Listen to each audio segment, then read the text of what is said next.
আসলে আমার যখন করা হয়েছে তখন আমি খুবই ছোট ছিলাম আর আমি একদমই ইন্টারেস্টেড ছিলাম না, ওই অবস্থাতেই আমার করা হয়ে গিয়েছে। বাট এখন আসলে অনেক সুন্দর সুন্দর সিনেমা হচ্ছে, আমাদের সিনেমার ক্যারিয়ারও অনেক ভালো হয়েছে ইনশাল্লাহ। আমি একটু আসলে ডিফারেন্ট টাইপের গল্প খুঁজছি।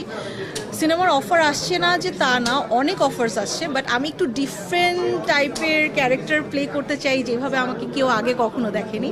দ্যাটস ওয়াই একটু ওয়েট করছি। স্বপ্নের চরিত্র না, আমি জাস্ট ট্রাই করছি যে মানুষের সবসময় আমাকে অনেক গ্ল্যামারাস ক্যারেক্টারে দেখেছে, আমি চাচ্ছি আমার ক্যারেক্টারটাকে একটু ভেঙে যে আমাকে বেস করে নিয়ে কোনো যদি স্টোরি থাকে, সো ওইটা আমার জন্য অনেক বেশি চ্যালেঞ্জিং হবে। সো আমি চ্যালেঞ্জিং কাজ করতে চাই আসলে। আমি একটু আগে বললাম যে হ্যাঁ, আমার দুটো ওয়েব কন্টেন্ট নিয়ে কথা হচ্ছে, ইনশাল্লাহ এটা 2025-এ কাজ হয়ে যাবে। এনিথিং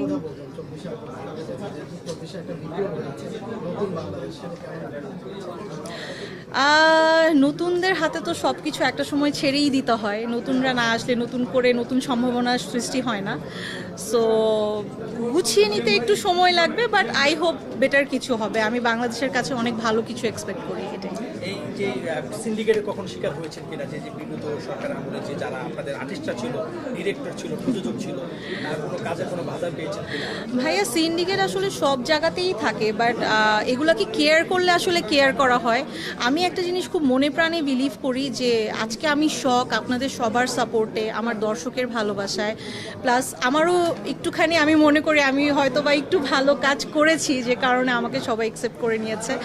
আমি যেটা বিলিভ করি যে সিন্ডিকেটের মধ্যেও কারো যদি মনে হয় যে না আমার শখকে লাগবে, শখ আমার এই ক্যারেক্টারটার জন্য পারফেক্ট, ওগুলো আসলে কিছু ম্যাটার করে না। আর সিন্ডিকেট তো খুব অল্প সময়ের জন্য, সিন্ডিকেট করে কতদিন আসলে মিডিয়াতে কাজ করা যায়। আর আমি পার্সোনালি আর্টিস্ট হিসেবে বলবো, আমরা আর্টিস্টরা আসলে ফুলের মতো, এখানে কোনো ধরনের পলিটিক্স সিন্ডিকেট এগুলো না করাটাই বেটার। আমরা আমাদের কাজের পরিচয় আসলে মানুষের মন জয় করি। সবাই যেন এইসব ঝুট ঝামেলা ভুলে যে মানুষের মনে যেন দাগ মানে জায়গা করে নেয় কাজ দিয়ে। এটা সব একটা কোশ্চেন হলো যে আপনার কি মনে হয় যে